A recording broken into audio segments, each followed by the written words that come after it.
Deoband AIMIM के कार्यालय पर मीटिंग में पहुंचे जिला अध्यक्ष मोहम्मद वसीम। मोहम्मद परवेज को बनाया गया नगर अध्यक्ष नियुक्त किया गया। विधानसभा अध्यक्ष बने मोहम्मद अशरफ।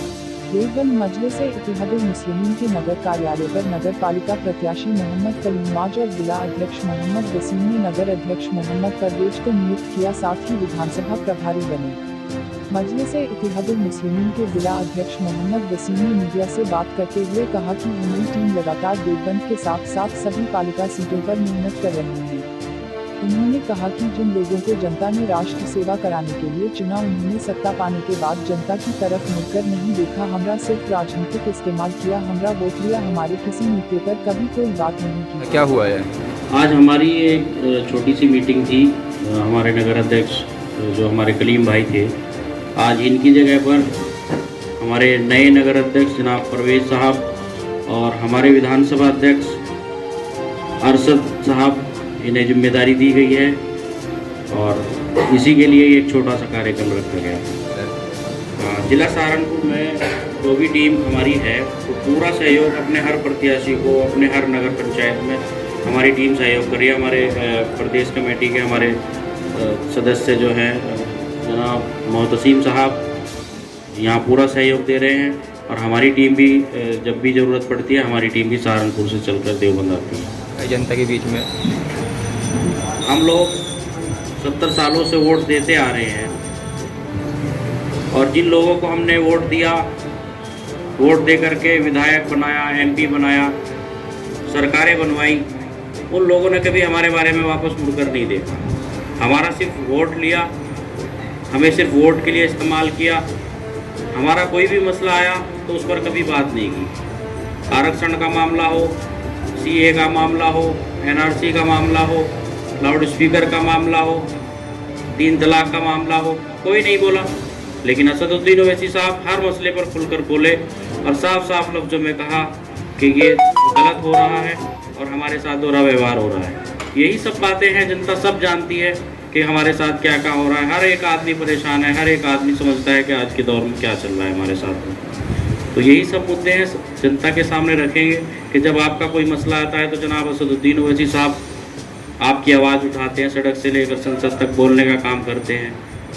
तो असदुद्दीन ओवैसी साहब जब हमारे हर मसले पर बात करते हैं तो क्यों ना हम असदुद्दीन ओवैसी साहब को ही मजबूत करें और उनके जिस तरह असदुद्दीन ओवैसी साहब संसद में बोलते हैं, उसी तरीके से हम उनके नुमाइंदों को जिता करके और पार्टी को मजबूती दिलाने का काम करें, जिससे हमारी और पकड़ मजबूत हो। क्या चुनाव के मुद्दे हैं, जनता से जुड़े हुए मुद्दे हैं, उनको होना चाहिए? नहीं। क्या मैसेज देना चाहेंगे जनता को? चुनाव हमेशा बिरादरीवाद पर नहीं होने चाहिए, चुनाव हमेशा विकास के मुद्दों पर होने चाहिए।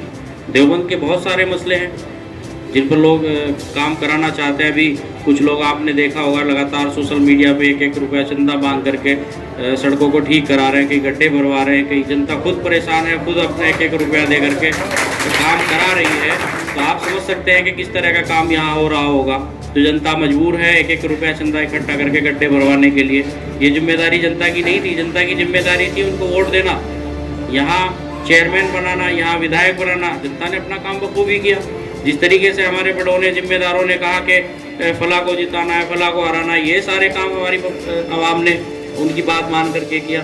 लेकिन जब हम लोगों ने उनको जिम्मेदारी दे दी, उन्होंने अपनी जिम्मेदारी सही तरीके से नहीं निभाई। इसलिए आज नया ऑप्शन तलाश करके मजलिस-ए-इत्तेहादुल मुस्लिमीन के प्रत्याशी को हम सामने लेकर के आए हैं। चाहेंगे आगे की आपकी चुनावी रणनीति क्या है और किस तरह आगे चुनाव आप लड़ेंगे? रणनीति यही है कि इलेक्शन जो है वो हम तैयारी अपनी जारी है, तैयारी कर रहे हैं और जनता से जा के घर घर उनसे मुलाकात की जा रही है और उनकी समस्याएं सुनी जा रही हैं और लोग बहुत अपनी समस्याएं बता रहे हैं। बहुत बड़ी बड़ी समस्याएं हैं सामने जो अब तक उनका निस्तारण नहीं हुआ, होना चाहिए था। सर जैसे सामने आई आपके सबसे ज़्यादा समस्याएं जो है हमारे हैं वो सड़कों की समस्याएं हैं। जैसे सड़क में गड्ढे होते हैं, यहाँ गड्ढे में सड़क है। उसके अलावा पानी की हमारे यहाँ बड़ी समस्या है, पानी की निकासी नहीं है। और जैसे कोयला बस्ती हुई, मोहल्ला बेरियान हुआ, गुजरवाड़ा हुआ और एक गड्ढा कॉलोनी, इन जगहों पे बहुत ज़्यादा लोग परेशान हैं। सबसे ज़्यादा परेशानी पानी की है। एक तो बारिश का पानी जो होता है उससे बहुत परेशान है लोग, दूसरा सड़कों से बहुत परेशान है, तीसरा जो हमारे यहाँ जो ट्यूबवेल लगे हुए हैं, अगर पानी लाइट है तो पानी है, नहीं है तो बिल्कुल नहीं है।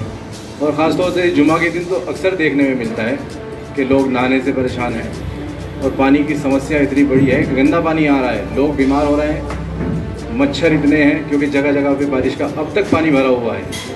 ऐसी भी कोई समस्या आपके सामने आई है? जी, ये भी और इसको लेकर कोई अभियान भी पिछले 5 सालों से नहीं चलाया गया है? ये भी शिकायत आई लोगों की, कुछ लोगों के फ़ोन भी आए कि भाई कुत्ते इतने ज़्यादा हो रहे हैं यहाँ पे कि बच्चों के काट रहे हैं, बच्चों को कोई चीज़ लेने के लिए भेज देते हैं घर से बाहर, तो ये भी खतरा बना रहता है कि भाई कुत्ते काट ना लें। ये परेशानियाँ बड़ी सामने हैं। बतौर उपाध्यक्ष अभी तक मैंने पार्टी में काफ़ी काम किया और हमारे ज़िलाध्यक्ष वसीम साहब ने उस काम को सराहा, जिसके लिए मैं इनका शुक्रगुजार हूँ।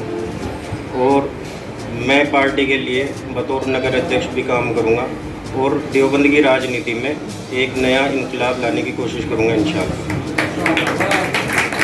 कि भाई मुस्लिमों की पार्टी है, तो जो हमारे हिंदू भाई हैं उनके लिए आपका क्या संदेश है?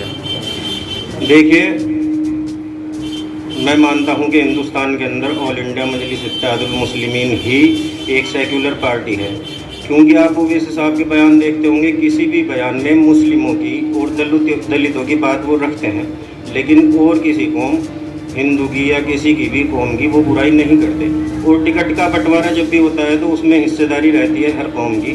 इससे साबित होता है कि एकमात्र ऑल इंडिया मजलिस इत्तेहादुल मुस्लिमीन ही सेक्युलर पार्टी है और सब जो है नकली सेक्युलर पार्टियाँ हैं। नगर की जनता के लिए संदेश है कि पिछले 5 साल में आप देख रहे हैं देवबंद का क्या हाल है, और बावजूद उसके हमारे जो चेयरमैन प्रतिनिधि हैं वो वोट की डिमांड कर रहे हैं शहर वालों से।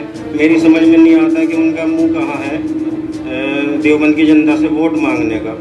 तो देवबंद का बहुत बुरा हाल है, किसी भी फील्ड में आप जाके देखें, सड़कों में, पानी में, हर चीज़ में बहुत बुरा हाल है। और उन्हें तो वोट मांगने की भी गुंजाइश नहीं है कि वो लोगों के पास आकर वोट मांगने आए। बहुत बहुत शुक्रिया।